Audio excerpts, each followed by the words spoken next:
Et bonjour également à notre invité, Gilles Attaï. Bienvenue sur ce plateau de Good Morning. Merci. On est un peu fou tous les matins. Non, mais c'est très bien, c'est très bien. De mettre de l'ambiance sur le plateau. Absolument, absolument. Voilà. Vous faites partie désormais de l'équipe alors. Nous allons parler entrepreneuriat et leadership, mais nous nous intéressons aujourd'hui au leadership africain. Voilà donc Gilles Attaï. Bonjour. Bonjour. Voilà, bonjour, chers téléspectateurs aussi, bonjour. Vous êtes notre invité du jour dans la rubrique entrepreneuriat et leadership. La question de leadership, la notion, comment est-ce que vous l'entendez? Alors, Moussa Sen, merci beaucoup et Philly, merci beaucoup de m'avoir invité. C'est très simple. Le mot leadership aujourd'hui est un mot galvaudé. On dit leadership pour dire tout et n'importe quoi. Mais en fait, leadership, c'est tout simplement la capacité à inspirer afin que le plus grand nombre ait envie de faire bien, de manière disciplinée et atteindre l'excellence. Voilà. Donc le leader, il a une ère d'influence dans laquelle vous entrez agréablement et puis vous êtes transformé, vous avez envie de faire les choses mieux et certainement pour de grandes performances. Alors, donc, qui est leader? On peut dire que la question de leadership, c'est une formation ou bien c'est inné? Non, ce n'est pas du tout inné. Les leaders sont des gens qui travaillent. Certains d'entre nous peuvent avoir des dispositions pour certaines choses, mais en réalité, le leader, celui qui fait de grandes choses, est quelqu'un qui en est conscient et qui travaille pour arriver à de grands résultats. On va en parler à mon avis tout à l'heure. Alors, prenons le cas de l'Afrique, je vais dire. Alors, donc, quand on parle de la question de leadership en Afrique, qu'est-ce qu'on pourrait dire sur ça? Alors, ce qu'on pourrait dire, peut-être pour introduire la conversation, c'est que la question du leadership est fondamentale. Elle est à mettre en amont de tout. Moi, je vous dis que si on pouvait régler nos questions de leadership, tout serait réglé. Santé, éducation, infrastructure, tout serait réglé. Mais ceci demande des changements de manière de penser, des changements de paradigme, de nouvelles dimensions. Et tout ceci peut s'apprendre, tout ceci s'enseigne, tout ceci peut s'acquérir. Et si on peut résoudre ce problème, alors là, tout est réglé. Alors, est-ce qu'on peut catégoriser la question de leadership? Oui, alors tout à l'heure, on parlait hors écran de leadership intellectuel. J'ai très très peur quand on parle de choses intellectuelles parce que, à mon avis, on va parler de leadership et d'entrepreneuriat. Ce sont des choses qui vont ensemble. Leadership, entrepreneuriat, ça va ensemble. Mais les questions intellectuelles sont des choses qui, quelquefois, nous enferment dans des carcans parce qu'à trop rechercher ce qu'on appelle les diplômes et toutes ces choses, on perd ce qui est instinctif et naturel en nous, qui est notre engagement et qui produit des résultats extraordinaires. La chose que j'aimerais dire peut-être, pour être sûr que je ne l'oublie pas, bien que la question ne m'ait pas été posée, c'est que le leadership, ce n'est pas une question de position. D'accord ? Souvent, on dit le grand leader, le grand timonier, le charismatique, ça ne veut rien dire du tout. Un leader, c'est quelqu'un qui vous inspire. À son contact, vous avez vraiment envie de faire les choses différemment. Vous comprenez ce que vous êtes, vous comprenez le potentiel que vous représentez, et au contact du leader, ce potentiel est libéré et produit des choses extraordinaires. Ce n'est pas une carte de visite. Moussa Sen, aujourd'hui, vous êtes journaliste et connu. Demain, vous ne le serez plus. Il se peut qu'aujourd'hui, de votre position, vous fassiez des choses bien ou des choses mauvaises. Prenons la seconde hypothèse. Vous faites des choses mauvaises, personne ne vous suivra, sitôt que vous n'avez plus d'influence. Vous n'étiez pas un leader. Mais si demain, à votre retraite, les gens continuent à venir vous voir, solliciter des conseils, j'aurais compris que dans votre vie, vous avez fait des choses et que vous êtes quelqu'un qui a inspiré autour de vous. Alors, prenons une illustration ou bien un exemple, le cas de Malcolm X et Elijah Mohammed. Est-ce qu'on pourrait dire que Malcolm X a été inspiré par un leader tel que Elijah Mohammed? Ok, je ne vais pas rentrer dans la polémique, je fais très attention. Non, non, non. Ah oui, non, non, je fais attention. Mais je peux vous dire seulement la chose suivante. Malcolm X a compris des choses qu'il n'avait pas comprises au départ. D'accord. Au contact d'autres personnes, il s'est formé. Et le leader se forme constamment. Elijah Mohammed l'a peut-être amené dans une piste qui n'était pas celle qu'il aurait souhaité. Il s'en est déconnecté. Aujourd'hui, malheureusement, nous avons des personnes qui amènent des gens dans un mauvais mouvement. Et je n'ai pas besoin de parler de l'actualité. Elle est remplie d'histoires qui nous montrent comment est-ce qu'une personne peut manipuler et amener à de mauvaises choses. Mais il est important, et on va parler de l'Afrique et de l'émergence aussi à un moment donné, je suppose, il est important que nous tous, Africains, nous comprenions ce pourquoi nous sommes là où nous sommes. Moussa Sen, vous avez un travail à faire. Comme journaliste, vous êtes une inspiration pour beaucoup de personnes. Vous ne pouvez pas faire n'importe quoi et n'importe comment. Vous êtes un leader à partir du moment où votre vie vaut pour d'autres personnes. Et ça, si on le comprend, beaucoup de problèmes que nous avons en Afrique peuvent trouver résolution. Alors, nos chefs d'État africains, quand on parle de leadership africain, bien entendu, on nous colle ou bien on importe des concepts. À l'heure, on parle de plan émergent Sénégal, plan émergent gabonais, entre autres là. Comment est-ce que vous comprenez maintenant ces notions-là et ces concepts à travers la politique de nos leaders? Alors, sans rentrer dans trop d'intellectualisme, ce que je n'aime pas, l'émergence aujourd'hui est comprise par nos grands patrons comme juste des ratios en macroéconomie, des ratios financiers. Alors, on fait des choses sur le PIB, on parle de croissance économique, que les populations ne vivent pas. Tous ces chiffres, ils s'en foutent. Parce qu'ils ne voient pas dans leur vie qu'on a de l'eau courante, ils ne voient pas dans leur vie qu'on a plus d'électricité, ils ne voient pas que nos routes sont meilleures, ils ne voient pas qu'ils aient accès aux soins de santé primaire. L'émergence, ce n'est pas une compilation de ratios financiers. Ceci doit amener nos populations à vivre mieux. Mais nos grands chefs ont besoin d'aide. Moi, je ne regarde pas nos chefs juste en les critiquant. Je leur dis, il faut leur proposer de l'aide. Quand ils sont arrivés aux affaires, beaucoup d'entre eux étaient sincères dans ce qu'ils voulaient faire. Ils avaient de vrais projets de transformation. Mais rapidement, ils étaient engloutis, embourbés, embués dans des sphères qui les ont coupés des réalités. Il faut leur ouvrir les yeux et leur rappeler ce pourquoi ils se sont engagés dans ce qu'ils faisaient. L'émergence dont on a besoin, ce n'est pas juste de nous dire que l'Afrique a 8% de croissance économique, ça c'est gentil, ça ne sert à rien du tout. Il faut pouvoir nous dire que les indices de qualité de vie de nos populations ont progressé sérieusement, que la ménagère, quand elle va acheter, elle trouve ce qu'elle veut au prix raisonnable, que le commerçant qui vend au prix raisonnable également se retrouve et qu'il est intéressé à continuer son commerce. Voilà les signes de l'émergence et non pas juste un ensemble de ratios en macroéconomie dans des réunions auxquelles ni vous ni moi n'assistons et qui ne servent à rien que juste de se gausser et de faire croire qu'on avance. Sur ce sujet, regardez ce qui se passe en Afrique. Tellement de personnes descendent pour venir en Afrique, les Chinois, les Européens, les Américains, pendant que j'entends aujourd'hui que la Méditerranée a englouti beaucoup de nos frères. C'est triste. Nous faisons le chemin inverse parce que justement, ici, l'émergence dont nous parlons n'est pas en voie pour donner les résultats dont nous avons besoin pour que les forces vivent. Vous imaginez le potentiel des personnes qui meurent dans la mer? Ça prend un homme, une femme décidé pour monter dans un bateau quand tu sais que tu ne sais pas nager.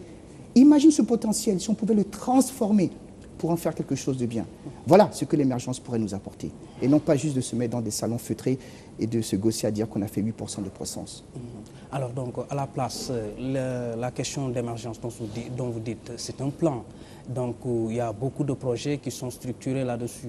Oui. Est-ce que cela reste à dire que les citoyens, le Sénégalais lambda, quand on parle du Sénégal, oui, est-ce qu'il doit s'approprier de ce plan-là, être en mesure de dire ce qui est dans ce plan?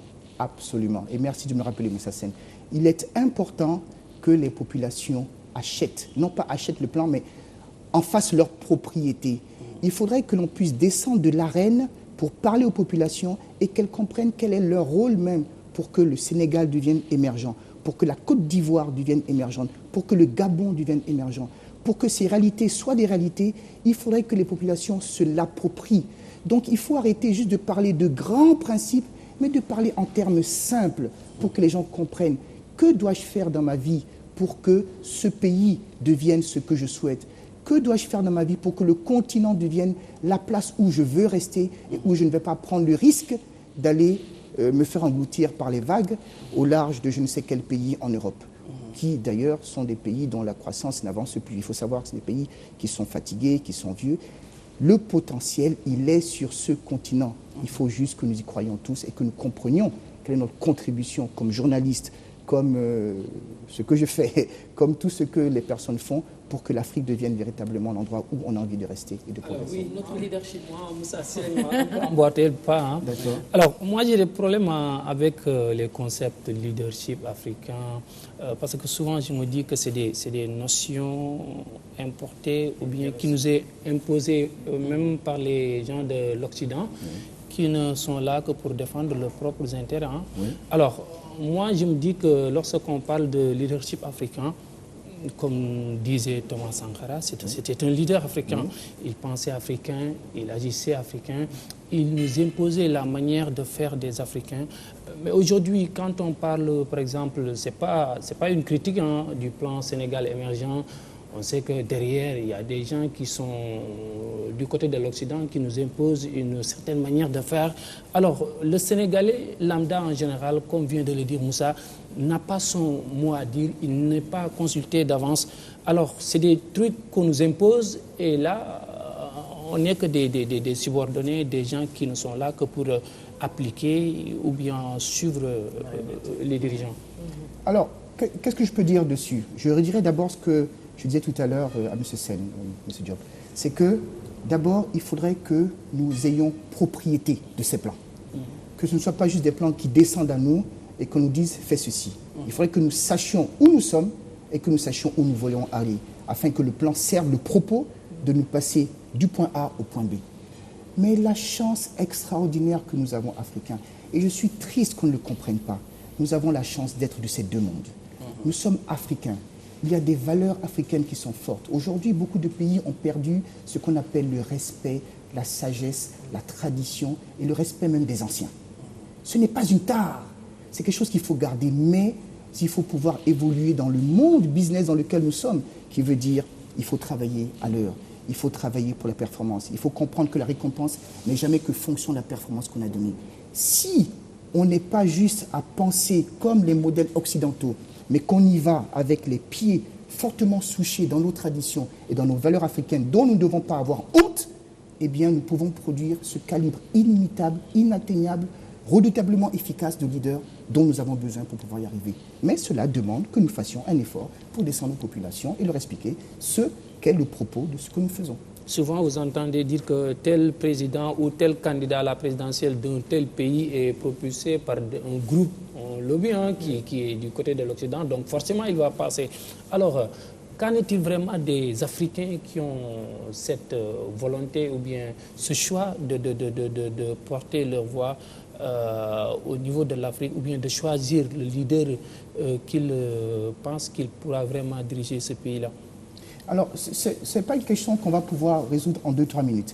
Mais il faut comprendre qu'il y a beaucoup d'intérêts. Tout à l'heure, hors écran, je parlais même des soucis qu'il y a sur la Terre et toutes les guerres.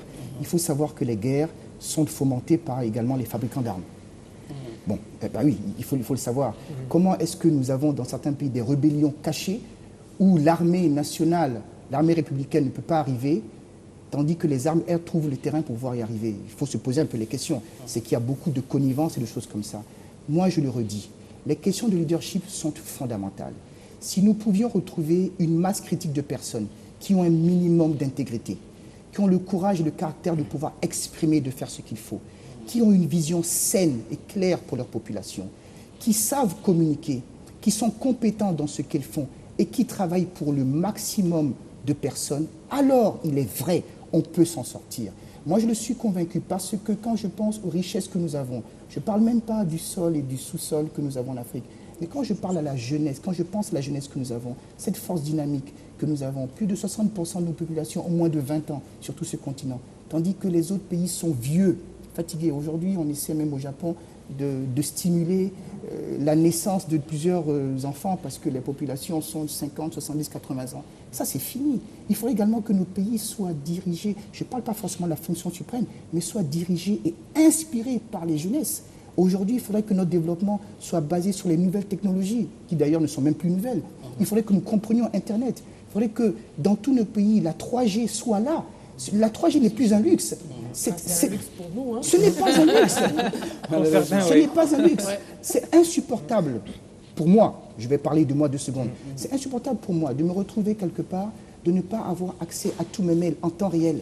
Parce que je travaille à l'heure H. Je ne peux pas attendre 30 minutes pour avoir une information. Non, j'ai besoin aujourd'hui. Voyez-vous, toutes ces choses demandent qu'il y ait des gens qui ont une vraie vision.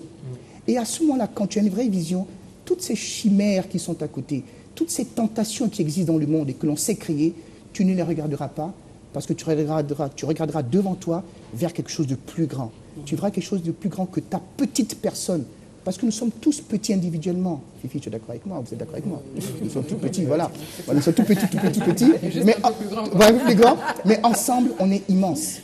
Et les gens qui voient le futur dont nous avons besoin sont capables de dépasser tous ces petits problèmes. Alors, les bacs chiches, toutes ces intentations vont venir et seront en mesure de résister à elles. Alors, moi j'ai une question. À quel moment on peut dire que voilà, cette personne, elle est leader? Et puis, on a donné l'exemple tout à l'heure de Thomas Sankara.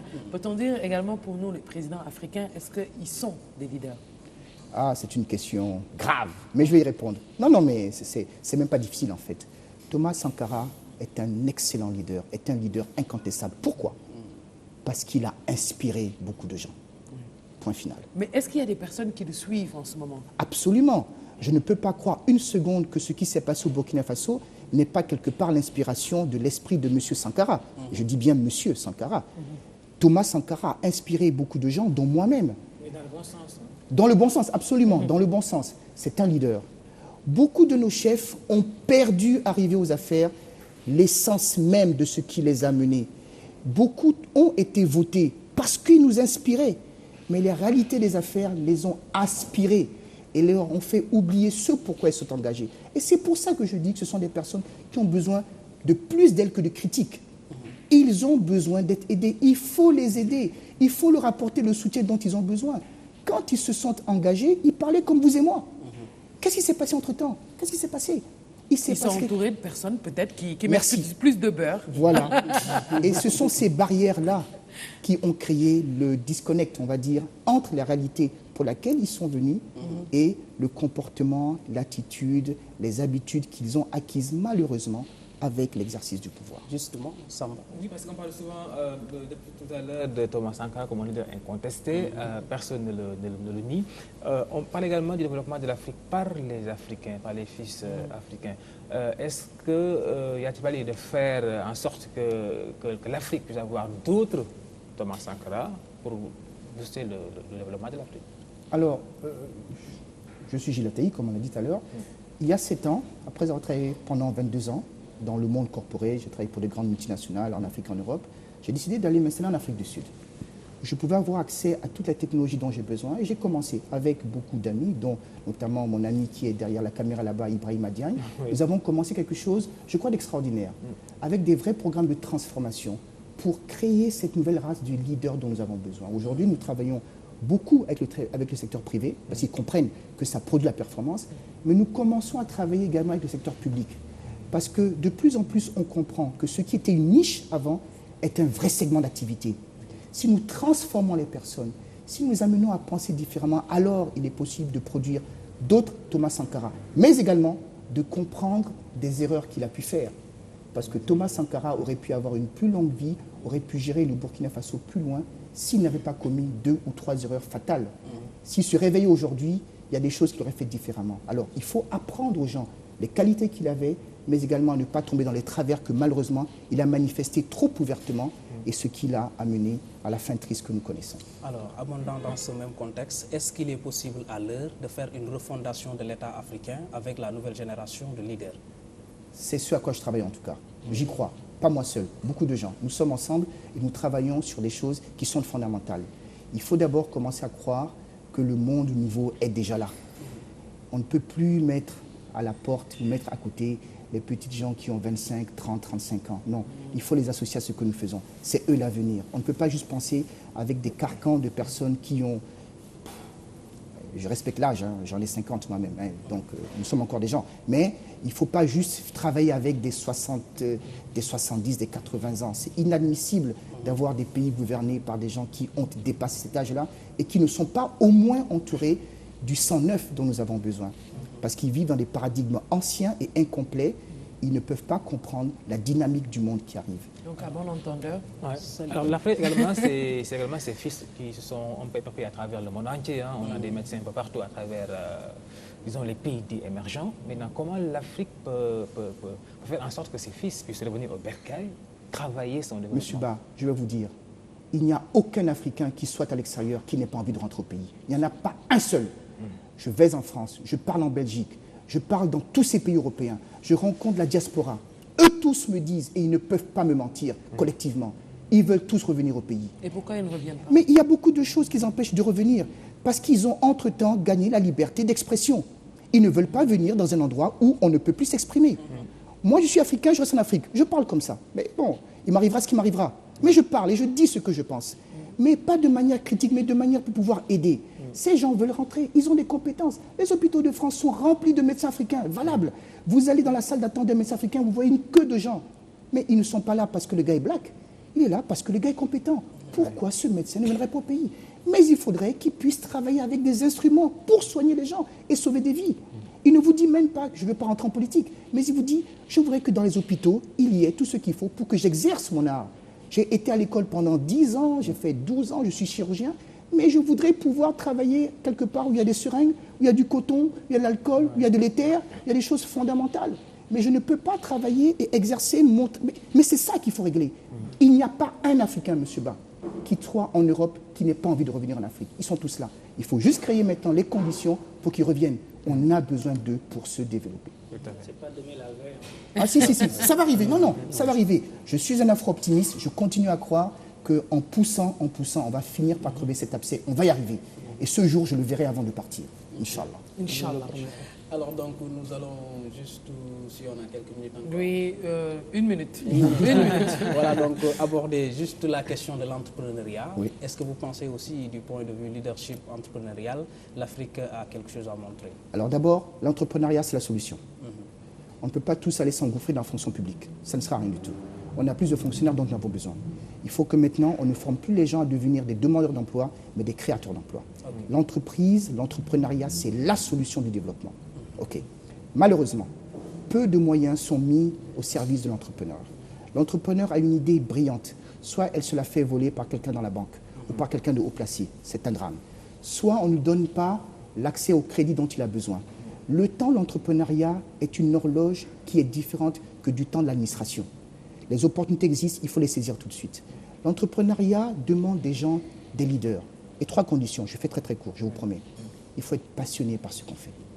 C'est-à-dire pouvoir en parler pendant 5 heures si on ne nous arrête pas. La passion. Deuxièmement, il faut un vrai niveau de compétence. Il faut travailler pour être fort dans ce qu'on fait, champion du monde. Et troisièmement, il faut être sûr que ce qu'on fait répond non pas à un petit besoin occasionnel, mais à un vrai besoin qui va s'étaler sur la durée. Et quand je regarde à l'Afrique, terre vierge d'opportunités, mon Dieu, il y a tellement à faire dans tous les segments d'activité que nous avons que je crois que si véritablement, au lieu juste de parler de taux de croissance, on parlait de politique d'aide et de soutien aux entrepreneurs, nos pays, le Sénégal, le Togo, le Bénin, la Côte d'Ivoire, tous ces pays se porteraient vraiment, vraiment, vraiment mieux. C'est un vrai leader. Et c'est ce que j'allais dire. Voilà, donc l'Afrique entière vous écoute. Il y a le monde entier aussi qui vous écoute face aux caméras pour un message aux Africains. Tu as volé la phrase. Ça, de c'est Samba vrai, j'allais Ardeba. le dire, hein. Il faut le dire. Hein. Alors redis-le. C'est lui qui sait bien le dire. Alors, vas-y, Samba. Non, donne-lui la brèche. Vas-y, Samba. Fais-nous cette fameuse phrase. Voilà, alors, face caméra, Oui, vous avez face caméra. 30 secondes pour faire le plaidoyer du développement de l'Afrique. D'accord. Face à la caméra. Eh bien, voilà, c'est ça. Il le disait meilleur que ça, donc. Il le disait meilleur que ça. Mais non, c'est déjà bien. Voilà. Je Elle vais est là, se en le dire, face de face à vous, caméra. cette caméra. Oui. C'est difficile en 30 secondes. Moi, je suis un afro-optimiste. Quand je regarde au mouvement des populations, quand je regarde aux Européens, aux Chinois, aux Américains qui descendent d'Afrique, et que malheureusement, nous prenons le chemin inverse, je comprends quelque chose qui ne va pas bien. Il faut que, comme Africains, nous comprenions que nous ne sommes pas simplement assis sur des richesses pour notre sol et notre sous-sol, mais que nous sommes assis sur quelque chose de fondamentalement puissant. C'est une jeunesse qui représente plus de la moitié de nos populations. Nous avons un niveau d'ingéniosité extraordinaire. Quand je regarde les populations qui se lèvent tous les matins pour gagner leur vie, ils font face à la difficulté avec des solutions ingénieuses extraordinaires. Il faut que véritablement nous mettions le sens de notre vision, notre courage, notre caractère, l'intégrité au service de nos populations. J'ai foi en l'Afrique, je sais qu'on va y arriver et ce jour, je le verrai avant que de partir, Inch'Allah. Inch'Allah. Et j'adore le Inch'Allah. Voilà, donc merci Gilles Ataï. Merci. Vous étiez notre invité dans la rubrique Entrepreneuriat et Leadership. Merci. Nous remercions aussi M. Diop, ainsi que donc... Monsieur Diagne, Monsieur Diagne. Monsieur Brahima Diagne. Voilà, donc. Absolument. En tout cas, je pense qu'on l'a écouté avec beaucoup d'attention. Moi, j'ai plutôt suivi le regard de Badara Diop, qui était vraiment inspiré dans ce qu'il disait. Et moi, je vais dire que pour être un bon leader, il faut d'abord une bonne attitude. C'est-à-dire être droit, savoir bien parler, être éloquent, si c'est un homme, pour une femme également. Voilà. Et il a utilisé deux mots que j'apprécie, c'est la passion et puis la compétence. Hier, j'en discutais avec ma maman pour dire qu'il faut avoir de la passion dans ce que l'on fait, que ce soit dans n'importe quel métier. Et c'est sûr qu'après, on est compétent. Et après la compétence, il y a ce qu'on appelle... on échelonne petit à petit. This is the leader. Elle a reçu le cours. Elle a tout Oui, résumé. je l'ai vraiment reçu. Non, Et mais c'est ceci, excellent. je le tiens de ma propre mère et de mon papa aussi. Excellent. Donc, je serai jamais, je ne quitterai jamais un plateau ou quelque part pour les remercier encore une fois. Voilà des vrais leaders. Est-ce que je peux également les Mais remercier? oui, vas-y, allez-y. Je crois que ma mère me regarde. Si tu me regardes, maman, je veux le dire. C'est mon premier leader dans la vie. C'est quelqu'un qui m'a vraiment inspiré, c'est quelqu'un qui me donne beaucoup de courage et qui fait que ce que je fais, malgré l'adversité, je le continue. C'est quelqu'un qui dit ce qu'elle fait et qui fait ce qu'elle dit. Ça, c'est une qualité essentielle pour un leader. Non, mais c'est bon, on peut couper l'émission. Voilà. C'est bon, on rentre. Je vous donne le reste de la journée. Merci beaucoup en tout cas. C'est moi qui vous remercie. Voilà, je pense que la beaucoup. discussion était, a donné ses fruits, était vraiment intéressante. On aurait pu continuer cette émission en parler de leadership en général. Il y a un mot que les Africains doivent se l'approprier en fait. Il a tantôt soulevé, l'afro-optimisme. Bah oui, il faut que les Africains soient optimistes. C'est vrai, c'est vrai. En tout cas, on vous remercie. Merci, c'est moi qui vous Voilà, un remercie. vrai leader et futur leader également. Je vous le souhaite vivement. Merci beaucoup aux téléspectateurs qui sont des leaders également. Leaders pour la chaîne de télé, la 2STV. Tout de suite, c'est parti pour notre clip du jour avant de recevoir notre deuxième invité.